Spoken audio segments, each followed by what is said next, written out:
Одделенијата за образование, Општина Штип и Министерството за образование и наука подготвуваат детална оптимизација на образовниот кадар и останатите ресурси, изјави градоначалникот Иван Јорданов. Тоа значи дека ги споредуваме сите податоци кои ги имаме како локална самоуправа во делот на образованието,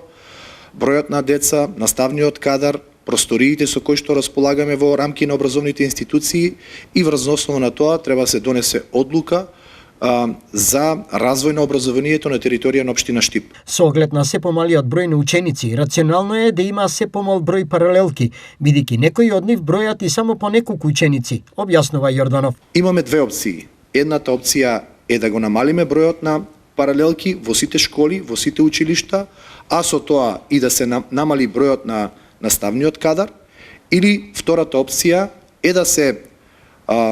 преструктурира, односно да се направи нова реонизација и да се одлучи одредени образовни институции да се фузираат, да се централизираат и со тоа да не се доведе до намалување на бројот на наставници и нормално до